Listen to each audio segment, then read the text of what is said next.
أهلا بيكم. كتير قوي بنستخدم منتجات يومية زي الصابون، الشامبو، المنظفات، ومن غير ما نفكر قوي ريحتها دي جت منين أو اتعملت ازاي. بالظبط. النهاردة هنغوص شوية في المصادر اللي بتشرح العلم والفن ورا روائع المنتجات دي، اللي في الصناعة بيسموها المنتجات الوظيفية. تمام. الفكرة الأساسية هنا إن في المنتجات دي الوظيفة نفسها، يعني التنظيف أو الترطيب مثلا، ليها الأولوية. عكس البرفانات اللي الريحة فيها هي كل حاجة تقريبا. بالظبط كده. عشان كده تصميم عطر لمنتج وظيفي ده تحدي مختلف تماما. مصدرنا الأساسي هو فصل بعنوان عطور للمنتجات الوظيفية، وهدفنا نفهم إيه الاعتبارات الجمالية والتقنية اللي ورا تصميمها. يلا بينا. تمام، خلينا نبدأ بالجانب الجمالي الأول. وأول نقطة مهمة جدا هي الماسكينج أو إخفاء الريحة الأصلية بتاعت قاعدة المنتج نفسها. تقصد إيه بقاعدة المنتج؟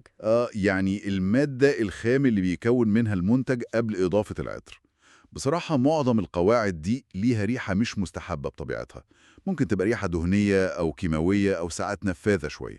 زي ريحة الأحماض الدهنية أحياناً في الكريمات أو الصابون، أو ممكن المذيبات في منظفات الإزاز مثلاً. مظبوط. طب إزاي بقى ممكن نتعامل مع الروايح دي؟ يعني بنغطيها بريحة أقوى وخلاص؟ لا، مش بالبساطة دي. هي مش مجرد تغطية. الفن هنا إننا نستخدم الريحة الأصلية دي اللي هي مش حلوة كجزء من العطر الجديد، ندمجها فيه بحيث ما تتلاحظش بشكل وحش لوحدها. إزاي يعني؟ يعني مثلا لو عندك ريحة دهنية شوية ممكن ندمجها مع روائح حمضيات زي البرتقان أو الليمون، لأن زيوت الحمضيات نفسها فيها أصلا مكونات شبه دهنية، فبيحصل زي تجانس كده. الريحة الدهنية بتدوب جوه ريحة البرتقان.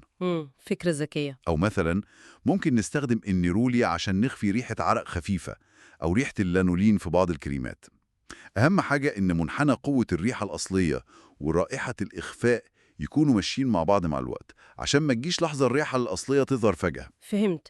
طب ولو الريحة قوية قوي زي الأمونيا في بعض المنظفات؟ لا، هنا الموضوع مختلف. الإحساس اللاذع بتاع الأمونيا ده مش ريحة قد ما هو إحساس، يعني زي وخز أو ألم في الأنف. ده بقى صعب جدا، يكاد يكون مستحيل إخفاؤه بالعطور. تمام. يعني الإخفاء ده للروايح مش للإحساسات القوية. طيب، دي أول خطوة جمالية. بعد ما خفينا الوحش، إزاي بنضيف الحلو اللي هي مرحلة البليزنج أو الإمتاع؟ آه وهنا الموضوع بيختلف جدا من منتج للتاني. إزاي؟ يعني شوفي مثلا سائل غسيل الأطباق، أهم حاجة إيه؟ الريحة وإنتي بتغسلي، اللي هي الأولية، تكون منعشة ومقبولة. والأهم من ده كله إنها ما تروحش لازقة في الأطباق بعد ما تتشطف. أكيد طبعا. على العكس بقى تماما منعم الأقمشة، الهدف الأساسي أصلا إن الريحة تفضل ماسكة في الهدوم بعد الغسيل والتنشيف كمان لأطول فترة ممكنة. هنا بقى الثبات هو الأهم. بالظبط.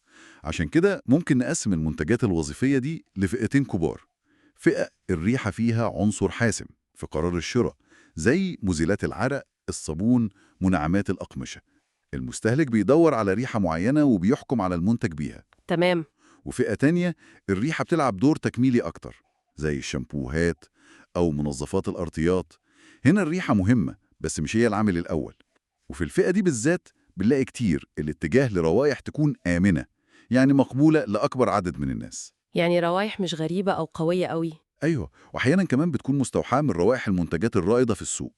ده بيدي للمستهلك إحساس إن المنتج ده جودته كويسة، زي المنتج المشهور اللي ريحته شبهه. دي حتة مهمة فعلا، اللي هي فكرة التريكل داون، إن العطور الفاخرة الغالية البرفيومات يعني بتلهم بطريقة ما عطور المنتجات اليومية الأرخص دي. بالظبط. تلاقي لمسة من عطر مشهور جدا وغالي موجودة في شامبو أو صابونة أو حتى معطر جو. ده بيدي إحساس بالفخامة والموضة للمنتج العادي. بس أكيد مش بنفس التركيبة بالظبط يعني. لا طبعا. هنا بقى بتيجي عملية الأدابتيشن أو التكييف. لازم ناخد فكرة العطر الفاخر دي ونعدلها. نشيل المكونات اللي غالية جدا، أو الأهم المكونات اللي مش هتبقى ثابتة كيميائيا في بيئة المنتج الوظيفي. يعني إيه بيئة المنتج؟ يعني مثلا الصابون بيكون قلوي جدا، والمنظفات ممكن تكون حمضية أو قلوية. في مكونات عطرية كتير بتتكسر أو ريحتها بتتغير في الظروف دي، فلازم نستبدلها بمكونات تانية شبهها في الريحة لكنها أكثر ثباتا وأرخص غالبا. الهدف هو محاكاة الروح العامة للعطر الأصلي. فهمت. ده غير كمان دور الكوميونيكيشن أو التواصل من خلال الريحة. يعني الريحة نفسها بتبعت رسالة، زي إيه؟ زي الليمون والصنوبر مثلا. دايما بيرتبطوا في ذهننا بإيه؟ بالنظافة والانتعاش. الأعشاب زي الروزماري أو النعناع ممكن توحي بالصحة والطبيعة أو حتى بالذكورية شوية في منتجات الرجالة. دي حقيقة. بس هنا لازم ناخد بالنا من الاختلافات الثقافية. يعني مثلا ريحة بودرة الأطفال ليها دلالات مختلفة تماما في أمريكا عن أوروبا. في أمريكا بترتبط بالنظافة والبراءة، في أوروبا ممكن ترتبط أكتر بالإحساس التقيل أو مش محببة قوي. دي نقطة مهمة جدا. بالظبط. وفي أدوات بتساعد المصممين زي مخطط جيلينيك لتأثير الروايح، اللي بيحاول يصنف الروايح على محاور زي غني، منعش، لطيف، نشط، عشان يوجه اختيار العطر اللي يحقق الإحساس المطلوب للمنتج. تمام قوي. كده غطينا الجانب الجمالي بتفاصيله. طيب ننتقل بسرعة للجانب التقني بقى. إزاي نضمن إن العطر اللي اخترناه بعناية ده هيشتغل كويس فعلا جوه المنتج نفسه ومشاكله الكيميائية والفيزيائية؟ هنا بقى بنتكلم عن البرفورمانس أو الأداء بتاع العطر جوه المنتج، وده بنقيمه من كذا زاوية مختلفة. زي إيه الزوايا دي؟ أول حاجة الإمباكت، اللي هو التأثير الفوري أول ما تفتحي العلبة أو تستخدمي المنتج. الريحة بتخبطك قد إيه؟ تاني حاجة الديفيوجن، قدرة الريحة إنها تنتشر في المكان حواليكي وإنت بتستخدمي المنتج.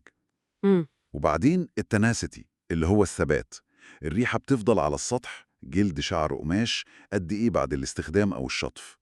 ودي مرتبطة بالسبستانتيفيتي اللي هي قدرة جزيئات العطر إنها تلزق أصلاً على السطح ده وما تروحش بسهولة مع المية. زي حلة منعم الأقمشة اللي قلناها. بالظبط. وأخيراً في مفهوم الفوليوم، اللي هو ممكن نسميه حجم الإحساس بالريحة، يعني بتحسي بيها من مسافة ولا لازم تقربي قوي عشان تشميها. ياه، دي كلها مقاييس للأداء.